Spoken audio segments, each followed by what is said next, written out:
Hello, good morning to all. कैसे हो? आज हम लोग पाठ संख्या 2 की दांत का प्रश्नोत्तर करेंगे, ठीक है?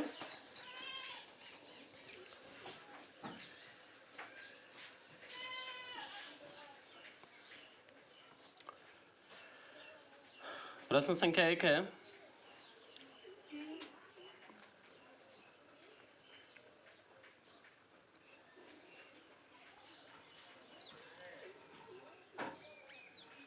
कहानी के शीर्षक की सार्थकता स्पष्ट कीजिए। ठीक है, ध्यान से देखना। कहानी के शीर्षक की सार्थकता स्पष्ट कीजिए, यही प्रश्न है।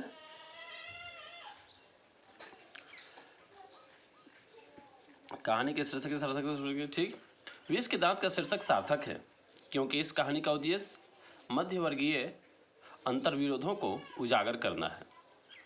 शीर्षक 20 के दांत इसलिए भी उपयुक्त है क्योंकि इसी 20 के दांत अर्थात कासू के जन्म लेते ही सेन साहब की 5 पुत्रियां उपेक्षित हो जाती है। अपेक्षित नहीं होगा, उपेक्षित होगा, हो जाती है। मदन को मार खाना पड़ता है तथा गिरधर लाल को भी नौकरी से निकाल दिया जाता है। साथ ही साथ हम लोग इसको और भी बढ़ाकर लिख सकते हैं, अगर दीर्घोत्तरीय प्रश्न होगा तो। ठीक है, इस पर हम लोग और लिख सकते हैं कि सेन 20 के दांत अर्थात कासू के कारण ही सेन दंपति अपने घर के संस्कार अर्थात नियमों में भी क्या करते हैं, बदलाव उनको लाना पड़ता है। उसके लिए अलग से शिक्षा दीक्षा थी, ठीक है, इत्यादि। ठीक है, प्रश्न संख्या 2 है, सेन साहब के परिवार में बच्चों के पालन पोषण में किए जा रहे लिंग आधारित भेदभाव को अपने शब्दों में वर्णन कीजिए। पहले तुम लोग वीडियो को रोको और इस प्रश्न का जवाब तुम लोग स्वयं ढूंढने का प्रयास करो। ठीक है, मैं उम्मीद कर रहा हूं कि तुम लोगों ने वीडियो को रोक लिया होगा और स्वयं जवाब देने का प्रयास भी किया होगा। ठीक है, अब तुम टैली करो कि तुम्हारा जो जवाब था वो सही था या गलत था। हम लोग लिखेंगे कि सेन साहब सफेदपोश तथा महत्वाकांक्षी प्रवृत्ति के व्यक्ति थे। उनके परिवार में लिंग आधारित भेदभाव कूट कूट कर भरा हुआ था। जैसे कि उनकी 5 लड़कियां थीं, उनके लिए रहन सहन, खान पान, शिक्षा दीक्षा इत्यादि के लिए अलग नियम थे, जबकि लड़का के लिए अलग नियम। लड़के के लिए शिक्षा दीक्षा की कोई व्यवस्था नहीं थी, जबकि लड़का के लिए उनकी अपनी कंपनी से बढ़ी आता था, 2-4 घंटे ठोक पीट करवाया करता था। ठीक है, लड़कियों को क्या करना है ये तो दूर की बात है, क्या नहीं करना है इसका उन्हें सख्त मनाही किया गया था। जबकि लड़का अगर कार की बत्ती भी फोड़ देता, हवा भी निकाल देता तो उसे शाबाशी मिलता।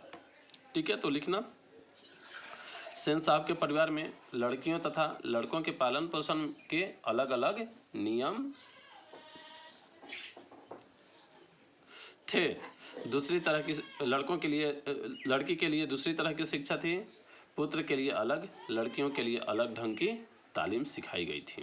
तालीम का मतलब शिक्षा होता है।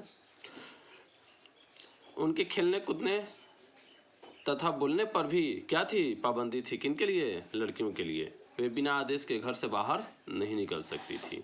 वे घर में कठपुतलियों की तरह थी, जबकि पुत्र पर किसी तरह की पाबंदी नहीं थी। ठीक है, इसके अलावे ये ध्यान देना है कि ये जो मैं उत्तर बता रहा हूँ ये जरूरी नहीं है कि इन्हीं शब्दों को लिखना है, नहीं, इसमें आप थोड़ा बहुत अपने स्तर से भी, आप अपने शब्दों में भी आप लिख सकते हैं। ठीक है, इसका ये नहीं है कि हु बहू सेम टू सेम इसी रूप में, नहीं, कोई भी कुंजी हो, पासपोर्ट हो, गाइड हो, चाहे कोई भी पुस्तक क्यों ना हो, आप अपने शब्दों में लिखें। लेकिन ध्यान देना होगा कि प्रश्न का जवाब सटीक होना चाहिए, अर्थ उसका बैठना चाहिए, उसका भाव बैठना चाहिए, यही सबसे बड़ी चीज है। प्रश्न संख्या 3 है, खोखा किन मामलों में अपवाद था? खोखा अपने माता पिता की ढलती उम्र में पैदा हुआ था, इसलिए वह प्रकृति के नियम का अपवाद था। उसके विध्वंसक कार्यों से भी उसके माता पिता उसके इंजीनियर बनने की संभावना देखते थे। कार्यों से भी वो क्या था, अपवाद था। इस तरह खोखा हर मामलों में क्या था, अपवाद था, क्योंकि वह नाउम्मीदी पर वह पैदा हुआ था। प्रश्न जिसके कारण सेन साहब कि अपने घर का जो रूल था, नियम था, उसमें बदलाव भी लाना पड़ा। प्रश्न संख्या 4 है, सेन दंपति खोखा में कैसी संभावनाएं देखते थे और उन संभावनाओं के लिए उन्होंने उसकी कैसी शिक्षा की व्यवस्था की थी। सुनो तुम लोग ध्यान से, हो सके तो कॉपी में नोट कर लेना, ठीक है। हालांकि हर प्रश्नों का उत्तर समझना बहुत ज़रूरी है, समझने के साथ साथ नोट भी करना है, फेयर भी करना है। सेन दंपति खोखा में इंजीनियर बनने की संभावनाएं देखते थे। हालांकि इंजीनियर के बदले में हम लोग अभियंता भी लिख सकते हैं, ठीक है, इंजीनियर पर ध्यान देना। उसे इंजीनियर बनाने के लिए वैसी ही ट्रेनिंग दी जा रही थी। उसकी शिक्षा की व्यवस्था यह की गई थी कि कोई कारखाने की बढ़ई मिस्त्री 1-2 घंटे आकर उसके साथ ठोक पीटे किया करता था, ताकि उसकी उंगलियां अभी से औजार से क्या हो जाए, वाकिफ हो जाए। प्रश्न संख्या 5 है, सप्रसंग व्याख्या करें। सप्रसंग व्याख्या क्रम में मैं बता चुका हूं कि 2 अनुच्छेदों में करना होता है। जैसे यहाँ देखो तुम लोग, पहला अनुच्छेद है और ये तुम्हारा दूसरा अनुच्छेद है। पहले अनुच्छेद में ये दिखाना होता है कि किस पाठ से लिया गया है, इसके लेखक कौन है और वो इन शब्दों के इस पंक्ति के द्वारा वो क्या बताना चाहते हैं। प्रश्न, लड़कियां क्या हैं? कठपुतलियां हैं और उनके माता को इस बात का गर्व है। प्रस्तुत पद्यांश नहीं होगा।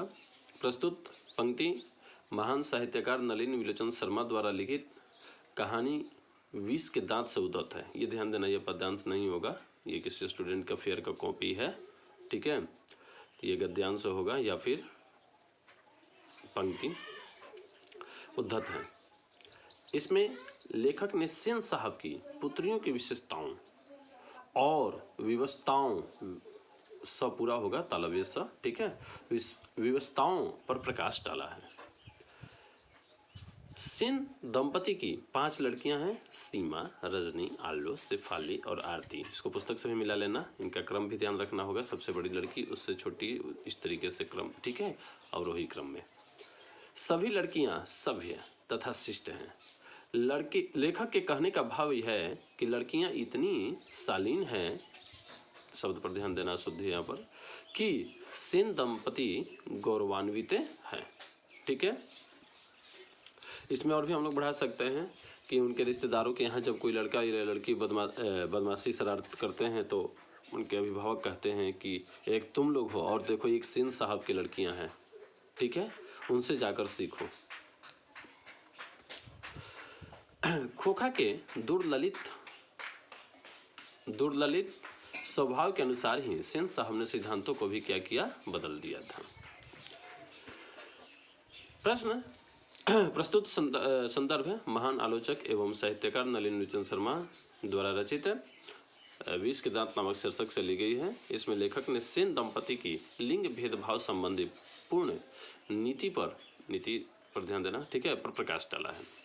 लेखक का कहना है कि सेन दंपति अपनी पुत्रियों के लिए अलग अलग नियम बनाए हुए थे, उनकी शिक्षा विभिन्न थी, उनकी लड़कियों की सभ्यता तथा शिक्षा दी गई थी अलग से, जबकि लड़के के लिए अलग से। उनके लिए नियमों का पालन करना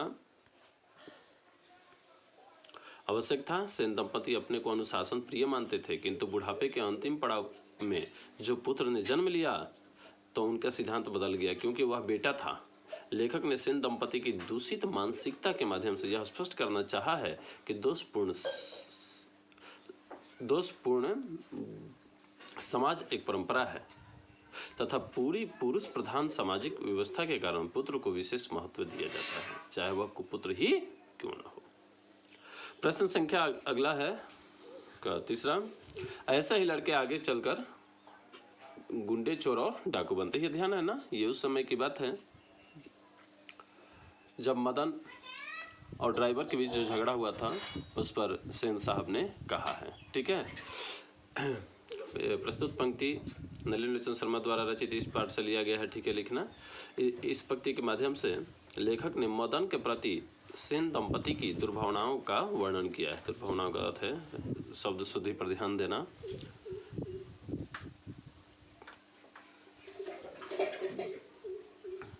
लेखक का कहना है कि सेन साहब अपनी पत्नी को समझाते हैं कि मदन अपनी माँ की कमजोरी के कारण बिगड़ गया है। गिरधर तो एक सख्त आदमी है, यदि वह इसी प्रकार उसके साथ सख्ती में पेश आता रहा तो मदन के आचरण अथवा हरकत में सुधार हो सकता है।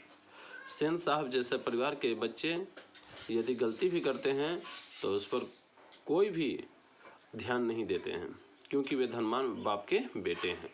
इसलिए अपना पुत्र मोटर गाड़ी की पिछली बत्ती का शीशा तोड़ देता है।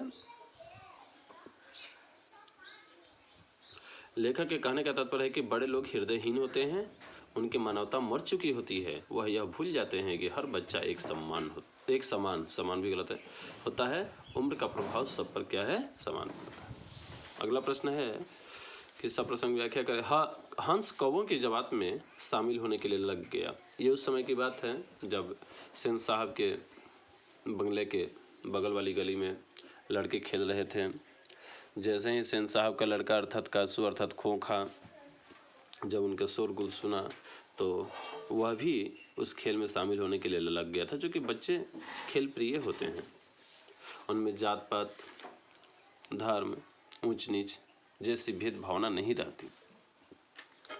प्रस्तुत पंक्ति ठीक है लिखना तुम लोग। लेखक ने खोखा के बाल स्वरूप का वर्णन किया है, ठीक है ना, बाल रूप का। लेखक का कहना है कि बच्चों के मान सम्मान की भावना नहीं होती बच्चों में, ठीक है। वे खेल प्रिय होते हैं, इसी खेल प्रियता के कारण खोखा उन आवारागर्द टुकड़ों के पास, ठीक है, मान सम्मान की भावना नहीं होती, वे खेल प्रिय होते हैं, इस खेल प्रियता के कारण खोखा उन आवारागर्द छोकड़ों के पास पहुंच जाता है, जहां मदन के साथ अन्य बंगले के अर्थात अन्य सॉरी ये गलत है, यहाँ पर बंगले के बगल वाली गली में धूल में खेल रहे थे। प्रमाण है कि हंस कौवों की जमात में शामिल होने के लिए क्या हो गया, लग गया। हंस यहाँ खोखा को कहा गया है, जबकि कौवा यहाँ गरीब के बच्चों को कहा गया है, ठीक है। अगला प्रश्न है सेन साहब और उनके मित्रों के बीच क्या बातचीत हुई और पत्रकार मित्र ने उन्हें किस तरह उत्तर दिया। मित्र ने उन्हें, उनके नहीं होगा, उनके गलत है, किस तरह उत्तर दिया। सही जवाब है सेन साहब और उनके मित्रों के बीच बातचीत हुई कि वह अपने पुत्र को किस ढंग से ट्रेंड करेंगे, ठीक है। क्योंकि उस समय क्या था ना कि उन लोगों के पास बात करने का कोई प्रसंग नहीं मिला, विषय नहीं मिला, तो उन लोगों ने अपने अपने लड़कों के बारे में ही बातचीत करना प्रारंभ किए, ठीक है। तो तुम लोग स्वयं लिखना। इसके बाद है मदन और ड्राइवर के बीच के विवाद के द्वारा कहानीकार क्या बताना चाहता है। तो मदन और ड्राइवर के बीच के विवाद के द्वारा कहानीकार यह बताना चाहता है कि बड़े लोग सामाजिक भेदभाव के माध्यम से अपना वर्चस्व कायम रखना चाहते हैं, जिसमें मदन किरानी का पुत्र होने के कारण ड्राइवर को निम्न दृष्टि से देखता है तथा उच्च नीच की भावना को भी व्यक्त करना चाहता है। कौन, लेखक। और ड्राइवर भी अपना कर्तव्य बुद्धि करना चाहता है कि हाँ मैं मालिक का ड्राइवर हूँ, ये मेरा कर्तव्य है कि मैं गाड़ी की साफ सफाई तथा सुरक्षा प्रदान करूँ, ठीक है। इसके बाद है कासू और मदन के बीच झगड़े का कारण क्या था। इस प्रसंग के द्वारा लेखक क्या दिखाना चाहता है। तो देखिए, कासू और मदन के बीच झगड़े का कारण गरीबी और अमीरी का भेदभाव था। लेखक इस प्रसंग के द्वारा यह संदेश देना चाहता है कि सामाजिक फूट के कारण ही गरीबों पर अमीरों का वर्चस्व कायम है। यदि गरीब संगठित हो जाएं तो अमीरों द्वारा किया जाने वाला सारा शोषण क्या हो जाएगा, अपने आप ही बंद हो जाएगा, ठीक है। अगला प्रश्न है महल और झोपड़ी वालों की लड़ाई में अक्सर महल वाले की जीत होती है उसी हालत में जब दूसरे झोपड़ी वाले उनकी मदद अपने ही खिलाफ करते हैं। लेखक के इस कथन को कहानी से एक उदाहरण देकर पुष्टि कीजिए, ठीक है। तो ये करना तुम लोग स्वयं, ठीक है। यहाँ पर मैं वीडियो में दिखा देता हूँ। निर्विरोध है, निर्विरोध गलत है, व के ऊपर रेफ होगा, ठीक है, ये रेफ नहीं होगा, तो ठीक है करना। प्रश्न संख्या 9 है रोज रोज अपने बेटे की पिटाई करने वाला गिरधर द्वारा कासू की पिटाई, ठीक है। तो 9 प्रश्न का उत्तर हो जाएगा तुम लोगों का, उसको देख लो तब तक वीडियो को। ठीक है, क्या है कैसे है, आप फिर नोट जरूर करना अपने शब्दों में। ये जरूरी नहीं है कि जो लिखा हुआ है उसी को हम लिखेंगे, अपने इच्छा से भी थोड़ा सा उसमें करेंगे। अपने बेटे की पिटाई करने वाला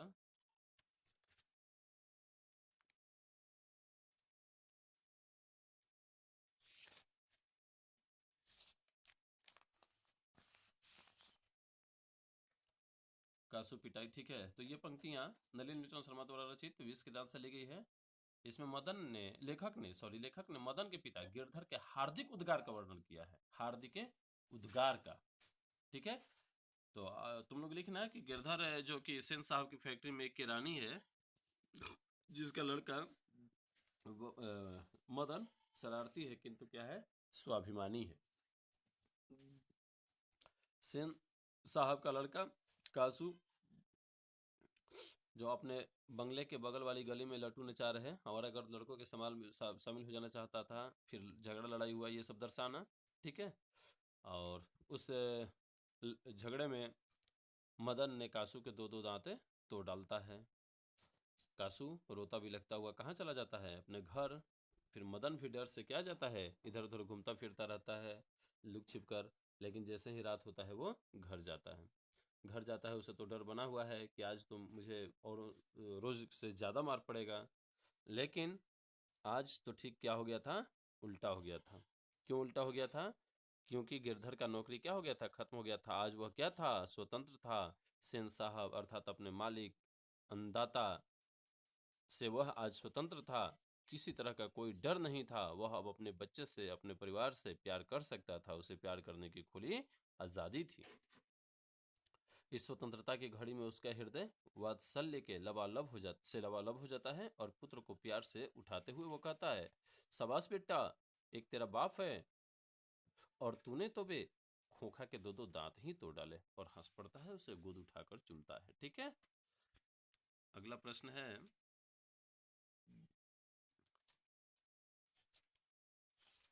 अगला प्रश्न है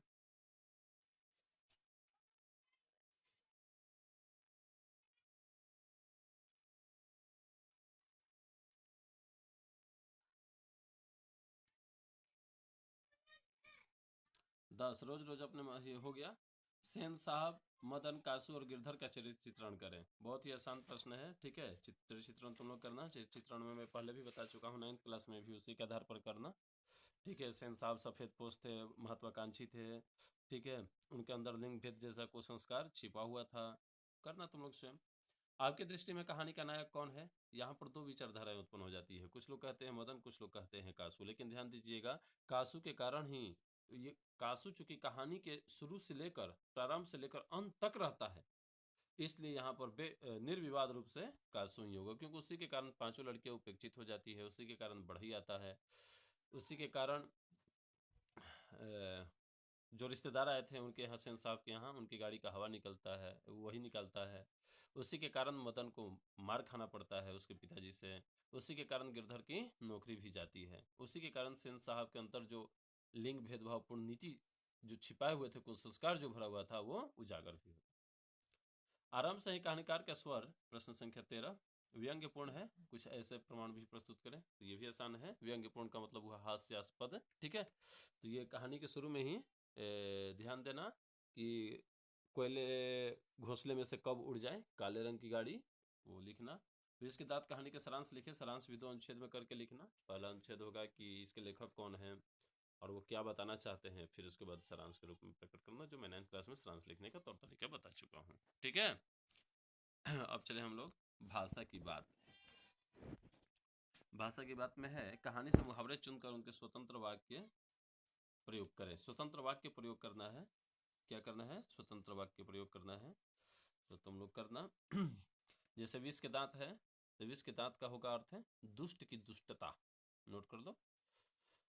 किलकारी मारना, इसका होगा खुशी प्रकट करना। आंखों का तारा, बहुत प्यारा। आविर्भाव होना, जन्म लेना। ये तो मैं शब्दार्थ में भी लिख दिया हूं नोट्स में। नियमों का अपवाद होना, अलग ढंग का होना। ऐंठ कर रह जाना, चुपचाप सहन कर लेना। तितर बितर होना, बिखर जाना। अगला प्रश्न है कि कहानी से विदेशज शब्द चुने और उनका स्रोत निर्देश करें। ठीक है, तो ये देखना, जैसे कार, कार क्या है? अंग्रेजी शब्द है, तो लिख देना, एक दो स्तंभ बना लेना, एक स्तंभ में शब्द और दूसरे स्तंभ में ये स्रोत अर्थात किस भाषा से लिया गया है। सोफर, सोफर अरबी भाषा, ठीक है। ड्राइवर अंग्रेजी है, मोटर अंग्रेजी है, इंजीनियर अंग्रेजी शब्द है, ड्राइंग रूम अंग्रेजी है, बिजनेसमैन अंग्रेजी है, स्कूल तो तुम लोग स्वयं ही जानते हो, बताने की आवश्यकता ही नहीं है, अंग्रेजी है, जेंटिलमैन अंग्रेजी है, सोसाइटी अंग्रेजी है, हैसियत फारसी है। ठीक है, तो तुम लोग स्वयं ही करना। अगला प्रश्न है, कहानी से 5 मिश्र वाक्य चुने। तो मिश्र वाक्य चुनना, तुम लोग मिश्र वाक्य के बारे में बता चुका हूं, उसमें की, जो, सो इत्यादि रहता है। ठीक है, जैसे लड़कियां तो पांचों बड़ी सुशील हैं, अल्फिरम 5 ठहरी, और सभी लड़कियां तहजीब और तमीज की तो जीती जागती मूर्ति है। तो तुम लोग स्वयं ढूंढना है इसको। ठीक है, वाक्य भेद स्पष्ट कीजिए। चलो, इससे पहले कि पत्रकार महोदय कुछ जवाब देते, अल्फिरम, सेन साहब ने शुरू किया, मैं तो खोखा को इंजीनियर बनाने जा रहा हूं। यह किस तरह का है? तो देखो इसमें तुम लोग, इससे पहले की जुटा हुआ है, पत्रकार महोदय कुछ जवाब देते, सेन साहब ने शुरू किया, मैं तो खोखा को इंजीनियर बनाने, मिश्र वाक्य होगा। पत्रकार महोदय चुपचाप मुस्कुराते रहे, सरल वाक्य होगा। ठीक इसी वक्त मोटर के पीछे खटखट की आवाज सुनकर सेन साहब लपके और सोफर भी दौड़ा, और यहाँ छिपा हुआ है और संयोजक अव्यय है, इसलिए यह संयुक्त वाक्य होगा। ड्राइवर, जरा दूसरे चक्कों को भी देख लो और पंप ले आकर हवा भर दो, यहाँ और संयोजक अव्यय है, इसलिए यहाँ पर क्या होगा? क्योंकि दो वाक्यों को जोड़ रहा है, इसलिए संयुक्त वाक्य होगा। यहाँ भी और है, लेकिन ध्यान देना होगा, ये जरूरी नहीं है कि जहाँ और होगा वहाँ। ठीक है, तो आज का क्लास यहीं समाप्त होता है। शब्द नीति भी देख लेना, इसको भी याद करना। ठीक है, ओके, आज की क्लास के लिए इतना ही, धन्यवाद।